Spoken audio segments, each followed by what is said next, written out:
Chaque hiver, dans des foyers partout en Amérique du Nord, des millions de gens font la même chose. Ils vont au thermostat avant l'aube et tournent une molette. La chaudière démarre, la facture tombe, ils paient, puis ils recommencent l'année suivante. Les données de consommation résidentielle de l'Energy Information Administration des États-Unis estiment le coût annuel moyen du chauffage d'un foyer américain à un peu plus de 1100 $. 1100 $ pour un problème qu'un colon norrois sur la côte du Groenland en 985, par des températures qui descendaient souvent sous les moins 40, avait déjà réglé, pour de bon, avec des pierres. Pas une chaudière qui brûle toute la nuit. Pas un tas de bois à recharger toutes les 3 heures. Des pierres. Un poids précis d'une pierre précise, disposée selon une géométrie précise autour d'un feu qui brûlait 2 heures, puis s'éteignait. Et si vous n'avez jamais vu ça dans un guide moderne de construction, ce n'est pas parce que ça ne marche plus. Ça marche. La vraie raison, c'est qu'on ne peut pas le facturer.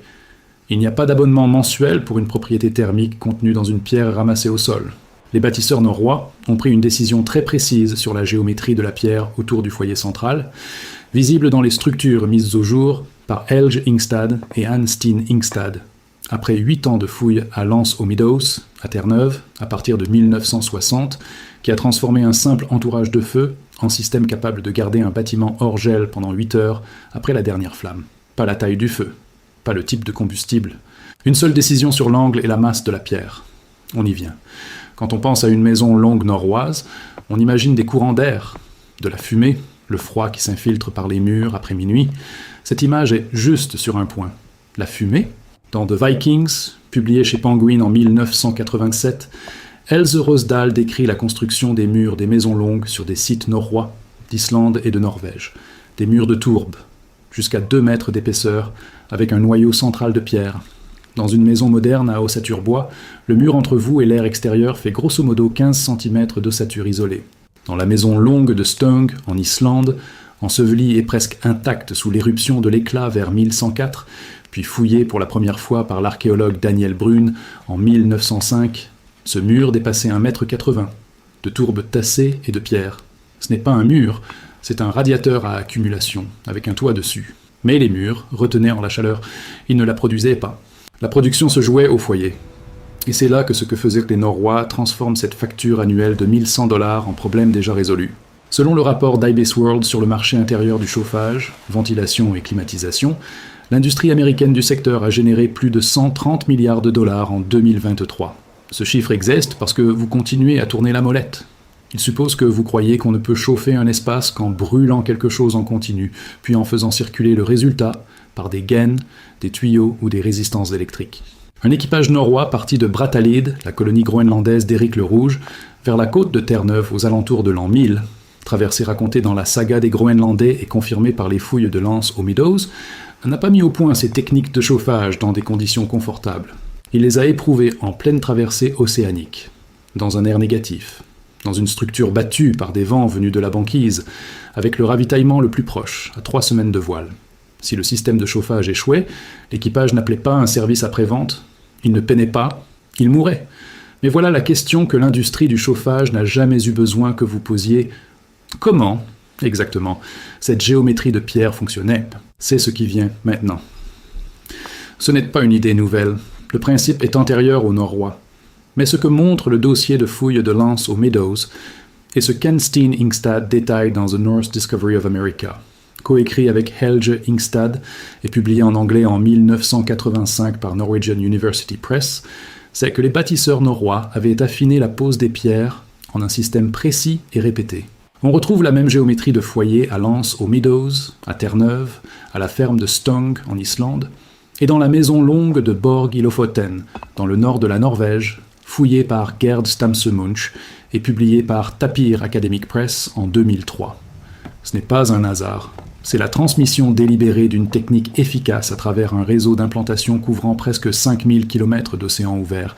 Le matériau qu'il privilégiait, c'était la stéatite, le Kleberstein en vieux norrois. Vous avez déjà vu la stéatite dans des cuisines modernes, cette pierre dense, légèrement grise, qu'on utilise pour les plans de travail haut de gamme, justement parce qu'elle emmagasine la chaleur sans se fissurer. Des revêtements de foyer et des récipients de cuisson en stéatite ont été retrouvés à Birka, comptoir commercial du lac Mälaren en Suède, occupé d'environ 750 à 975, et à Hedeby, grand port marchand norrois de la péninsule du Jutland, actif de 800 à 1050, les deux sont documentés dans The Vikings de Rösdahl. Les Norrois ont fait circuler la stéatite sur tout leur réseau. Des carrières de Norvège jusqu'en Islande, d'Islande jusqu'au Groenland, et du Groenland, presque à coup sûr, jusqu'à Lens aux Meadows. Pas comme décoration, comme infrastructure. Pensez à une poêle épaisse en fonte face à une poêle fine en alu. L'alu chauffe en 2 minutes et refroidit en 5. La fonte met 15 minutes à atteindre sa pleine température et reste chaude 1 heure après avoir coupé le feu. Plus un matériau est dense, plus il peut absorber de chaleur, et plus il la relâche lentement dans la pièce. Les scientifiques appellent ça la masse thermique, la capacité d'un objet dense à absorber, stocker puis rayonner régulièrement la chaleur dans le temps. La stéatite a l'une des plus fortes masses thermiques de tous les matériaux de construction courants, plus que le granit, plus que la brique cuite. À poids égal, elle emmagasine plus de chaleur et la restitue plus lentement, plus régulièrement que presque toutes les pierres qu'on trouve dans le lit d'un ruisseau. Les bâtisseurs nordiques n'avaient pas de formule pour ça. Ils avaient des générations d'observations directes. Ils savaient quelle pierre gardait la chaleur le plus longtemps après l'extinction du feu. C'est cette pierre qu'ils extrayaient. Ils la transportaient en paro jusqu'à des colonies où elle n'existait pas à l'état naturel. Tout le réseau d'implantation nordique, des fermes islandaises recensées dans le Landnámabók, le registre foncier islandais médiéval compilé vers 1100 de notre ère, jusqu'aux fermes du Groenland à Brattahlid, fondées par Éric le Rouge vers 985 et décrites dans la saga des Groenlandais, étaient chauffées par ce seul principe physique, répété avec précision dans chaque bâtiment. Puis, dans les décennies après 1880, l'industrie américaine du chauffage central s'est entièrement bâtie sur des systèmes à combustion active et l'approvisionnement en combustible. L'American Society of Heating and Ventilating Engineers, fondée en 1894, ses archives de fondation sont conservées dans les fonds institutionnels d'Ashray, a normalisé le chauffage autour d'équipements qui brûlèrent du combustible et exigèrent des achats continus. La conception passive par masse thermique n'a pas été invalidée, elle n'a pas été réfutée, elle est juste devenue invendable. Pas faux. Gênant. Il n'y a pas de facturation pour une pierre que vous possédez déjà. Il n'y a pas de contrat d'entretien pour une propriété physique qui ne s'use pas, ne demande pas de maintenance annuelle et qu'on ne peut pas couper à distance. Un bâtisseur nordique à Stung, en Islande, a réglé le froid nocturne une bonne fois pour toutes. Et depuis, pendant 130 ans, l'industrie qui a remplacé cette solution encaisse $1 100 par foyer et par an pour le même résultat. Ce qu'un bâtisseur nordique avait compris de la stéatite et de 2 heures de feu maîtrisé, et ce que vous allez reproduire gratuitement, commence par un principe physique si simple qu'il tient en une seule phrase.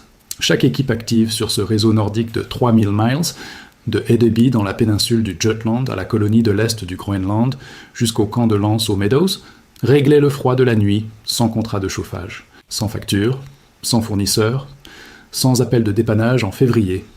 L'US Energy Information Administration indique qu'un foyer américain moyen dépense plus de $1 par an pour rester au chaud.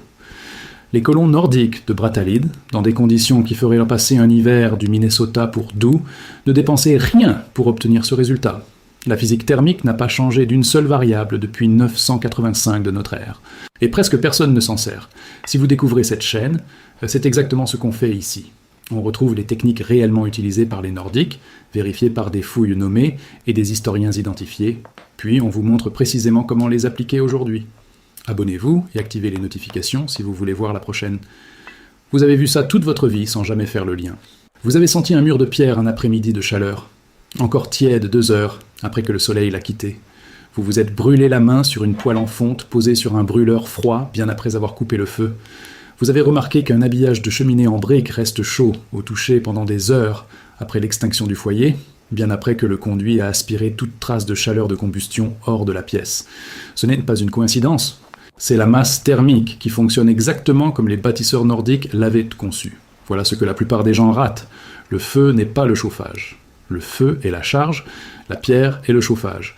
Dès que vous voyez cette différence, tout le système nordique devient limpide et chaque facture moderne de chauffage apparaît pour ce qu'elle est. Un abonnement à quelque chose qui était déjà résolu gratuitement il y a 1000 ans. Il y a un point très précis dans la géométrie avec laquelle les bâtisseurs nordiques disposaient cette pierre. La décision que la plupart des gens prennent mal quand ils essaient de reproduire ça, et c'est la toute première, qui fait la différence entre un système gardant une pièce chaude jusqu'à l'aube et un système froid avant minuit. Voici ce qu'il vous faut.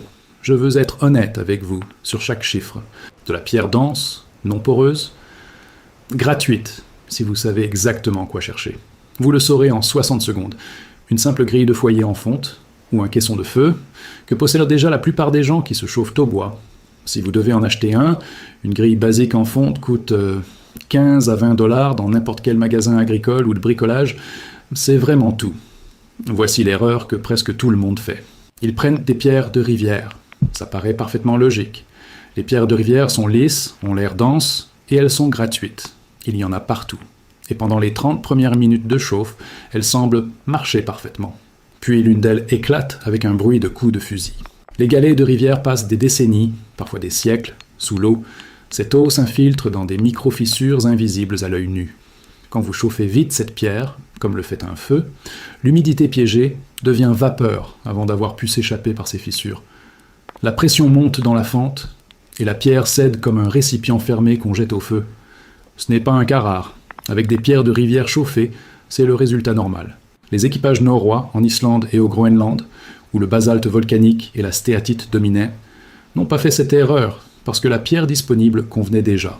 Mais la fouille de Coppergate à York, menée par Peter Addyman et Richard Hall à partir de 1976 et publiée par le York Archaeological Trust, montre que les colons norrois des îles britanniques choisissaient systématiquement pour leur foyer des pierres précises, une roche magmatique dense et non poreuse, repérée à l'œil par l'absence de grains visibles, de strates et de reflets en surface. Le principe est simple. Une pierre qui retient l'eau casse quand on la chauffe, une pierre qui ne peut pas en retenir ne casse pas. Voici exactement comment faire la différence avant même d'en ramasser une seule. Une pierre dense et non poreuse n'a pas de couche visible ni de bande sédimentaire, pas de petits trous en surface, pas de mica, donc pas d'éclat quand on l'incline à la lumière. Le granit convient s'il est compact et mat. Le basalte est excellent. La stéatite, c'est le choix norrois, reconnaissable à son toucher un peu cireux, savonneux. Elle se raye mal et n'absorbe pas l'humidité. Si vous posez brièvement la langue sur la surface d'une pierre et qu'elle rappelle un carreau de céramique, dense, froide, sèche, c'est la bonne. Si elle rappelle un pot en argile mouillé, poreux et un peu absorbant, laissez-la. Le test prend 3 secondes par pierre. Les Norrois en faisaient une version chaque fois qu'ils montaient un nouveau foyer en terrain inconnu. Maintenant, vous construisez. Commencez par le sol. Il vous faut un matériau incombustible entre le feu et tout ce qui peut brûler. Les foyers norrois de Lance aux Meadows reposèrent sur des sols de terre compactés avec une base de pierre plate, exactement comme l'a documenté Anne Steen Ingstad dans The Norse Discovery of America. Si vous travaillez sur un plancher en bois, posez d'abord des dalles plates en pierre. Entre le foyer et le sol, prévoyez 5 à 8 cm de dalles plates, denses. Choisissez 8 à 12 pierres pour former l'entourage. Chaque pierre doit peser entre 7 et 12 kg. En gros, le poids d'un gros melon côté bas et d'une petite pastèque côté haut. Il vous faut au total au moins 68 kg de pierre dense autour du feu. Plus, c'est mieux. La masse fait le travail. Chaque kilo de pierre en plus, c'est des heures de chaleur stockées en plus. La physique derrière ce chiffre. Un entourage de 90 kg de pierre dense, chauffé à environ 260 degrés Celsius au-dessus de la température ambiante, emmagasine grosso modo 5 kWh d'énergie thermique. Relâché lentement sur 8 à 10 heures, c'est l'équivalent d'un petit radiateur électrique standard, réglé au minimum toute une nuit, sans brûler un seul morceau de combustible en plus. Maintenant, la géométrie. Dressez les pierres à la verticale sur 3 côtés du foyer, le fond et les 2 côtés. Laissez complètement ouvert le côté tourné vers la pièce. Les 3 côtés fermés forment votre batterie thermique. La face ouverte, c'est par là que la chaleur rayonne dans l'espace. Voici l'étape que presque tout le monde saute, et c'est elle qui faisait la différence entre un établissement norrois qui restait chaud toute la nuit et un autre non. Inclinez chaque pierre dressée légèrement vers l'intérieur, pas parfaitement droite. Penchez de façon que sa face regarde le feu avec environ 10 degrés d'inclinaison par rapport à la verticale. Quand une pierre est parfaitement droite, sa face ne reçoit le rayonnement que de ce qu'elle a juste en face. Inclinez-la de 10 degrés vers l'intérieur, et sa face reçoit en même temps le rayonnement du feu et celui des pierres d'en face. Les foyers norrois de Stung, en Islande, mesurés et décrits dans les relevés de fouilles des années 1970 du Musée national d'Islande, conservés dans ses archives archéologiques, montrent cette même inclinaison vers l'intérieur sur plusieurs foyers du site. Cette inclinaison de 10 degrés n'a rien de décoratif. C'est la géométrie de l'absorption thermique maximale. Faites un feu modéré dans l'entourage, pas un grand feu rapide. Vous ne cherchez pas la plus haute flamme possible. Vous cherchez la température de pierre la plus élevée sur 2 à 3 heures. Un grand feu violent envoie l'essentiel de sa chaleur tout droit dans le conduit. Un feu modéré, régulier, pendant 2 à 3 heures, charge uniformément la masse de pierre de la base au sommet. Après les 2 premières heures, n'ajoutez plus de grosses bûches. Vous voulez une chaleur stable et continue, pas des pics. Au bout de 2 heures, ajoutez une dernière charge de bois dur, bien dense, et laissez-la se consumer complètement jusqu'aux braises. Puis laissez le lit de braise mourir sans intervenir. Ne l'étouffez pas, ne le couvrez pas. Laissez-le respirer jusqu'à devenir cendre, à son rythme. La pierre est maintenant chargée à bloc. Elle rayonnera de la chaleur dans la pièce pendant les 6 à 10 heures qui suivent, selon la masse totale de pierre et le froid dehors. Vous n'avez rien à faire, pas besoin d'ajouter du combustible. La physique fait le reste. Voici comment savoir que ça marche. Tenez votre paume ouverte à 15 cm de la face d'une des grosses pierres du pourtour, sans la toucher. 15 cm d'air entre votre main et la pierre. Si vous sentez une chaleur nette, stable, rayonnante, comme à 15 cm d'une plaque électrique au minimum, la pierre a été chargée correctement et fonctionne exactement comme les foyers nordiques de Lance aux Meadows. Si, après une chauffe complète, vous ne sentez rien, 3 causes possibles.